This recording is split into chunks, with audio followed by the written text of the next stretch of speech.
Bikaner Bikaner district జైపూర్కి 361 కిలోమీటర్ల north వెస్ట్లో ఉన్నది.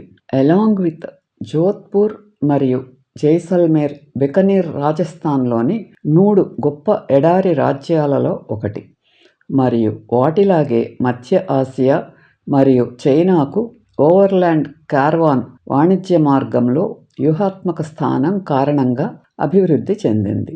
జోధ్పూర్ పాలకుడు రావు జోధా యొక్క అసంతృప్తి చెందిన చిన్న కుమారుడు రావు బిక 1486లో దీన్ని స్థాపించాడు. అతను కొత్త భూభాగాన్ని వెతుక్కుంటూ ఇంటిని విడిచిపెట్టాడు. జోధ్పూర్ మరియు జైసల్మేర్ వైభవాల నీడలో కొంతవరకు అయినప్పటికీ బికానీర్ సందర్శకులకు అందించటానికి చాలా ఉంది. దాని పాత గోడల పట్టణం, ఇక్కడ ఒంటెలు రంగురంగుల స్టాళ్ల గుండా తిరుగుతాయి. దాని అనేక దేవాలయాలు, రాజభవనాలు, అద్భుతమైన జునాగఢ్ కోట బహుశా రాజస్థాన్లోని అన్ని కోటలలో ఉత్తమంగా సంరక్షించబడిన అత్యంత సుందరంగా అలంకరించబడినది.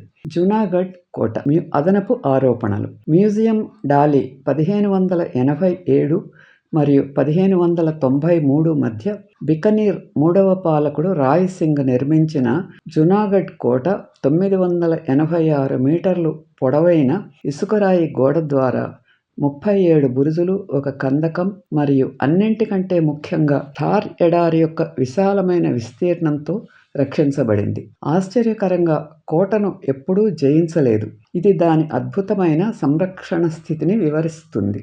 కోట యొక్క కఠినమైన రాతి గోడలలో కనీసం 37 విస్తారంగా అలంకరించబడిన రాజభవనాలు, దేవాలయాలు మరియు మంటపాలు ఉన్నాయి. వీటిని శతాబ్దాలుగా దాని వరుస పాలకులు నిర్మించారు. అయితే వాటి సామరస్యపూర్వక కొనసాగింపులో అలంకార లక్కపని అనూప్ మహల్ యొక్క విలాసవంతమైన లోపలి భాగం. 16వ శతాబ్దపు గంభీరమైన ప్రాకారాలు శైలి అత్యంత విశిష్టమైనది అనూప్ మహల్.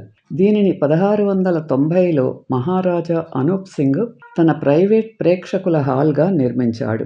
దీనిని 1787 మరియు 1800 సంవత్సరముల మధ్య మహారాజా సూరత్ సింగ్ అద్భుతంగా అలంకరించాడు. మొఘల్ పియత్రాదుర పనితనాన్ని తక్కువ ఖర్చుతో అద్భుతంగా అనుకరిస్తూ అనూప్ మహల్ గోడలను సున్నపు ప్లాస్టర్తో అధిక మెరుపుకు పాలిష్ చేశారు. అవి ఎరుపు మరియు బంగారు లక్క నమూనాలతో కప్పబడి అద్దాలు మరియు బంగారు ఆకులతో మరింత అలంకరించబడ్డాయి. కరణ్ మహల్ 1631 మరియు 1669 మధ్య నిర్మించబడింది. ఇది ప్రజాప్రేక్షకుల హాల్ మరియు దీనిని పోలిన తక్కువ విలాసవంతమైన శైలిలో అలంకరించారు. 17వ శతాబ్దపు చంద్రమహల్, మూన్ ప్యాలెస్ మరియు ఫూల్ మహల్, ఫ్లవర్ ప్యాలెస్ అనే 2 అందమైన భారీగా అలంకరించబడిన మరో 2 రాజభవనాలు. తరువాతి వాటిలో రావు బిక వంపు తిరిగిన వెండి కాళ్లతో కూడిన చిన్న తక్కువ మంచం ఉంది. దానిపై అతను తన పాదాలను నేలను తాకుతూ పడుకున్నాడు. రావు బిక త్వరగా తన పాదాలపై దూకి హంతకులు, చొరబాటుదారులతో పోరాడటానికి వీలుగా ఈ మంచం నిర్మించబడింది. రాణుల రాజభవనమైన చంద్రమహల్ రాధాకృష్ణ పురాణాన్ని వర్ణించే పాలరాయి పలకలను చెక్కింది మరియు 2 రాజభవనాలలో అద్భుతమైన రాతి శిల్పం మరియు జాలీలు ఉన్నాయి. నీలం మరియు బంగారు బాదల్ మహల్ మేఘాల చిత్రాలు, మెరుపుల వలె పసుపు చారలు మరియు వర్షపు జల్లులతో కప్పబడి ఉంది. ఈ శుష్క భూమిలో ఇష్టమైన ఫ్యాంటసీ హవా మహల్.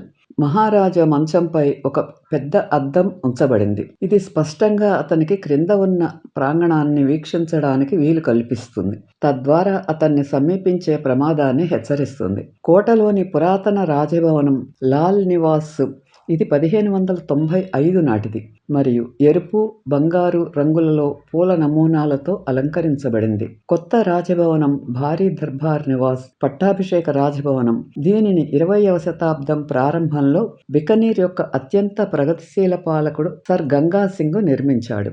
ఆయన బికనీర్కు రైల్వే లింకును ఇచ్చాడు మరియు తన రాజ్యానికి విలువైన సాగునీటిని తీసుకువచ్చే గంగా కాలువను నిర్మించారు. అనూప్ మహల్ అనూప్ మనార్ యొక్క లక్కపనితో కూడిన ఇంక్లిషన్ రెండింటిలో ఒకటి లాల్ ప్రవేశ ద్వారం గుండా వెళ్ళగలదు.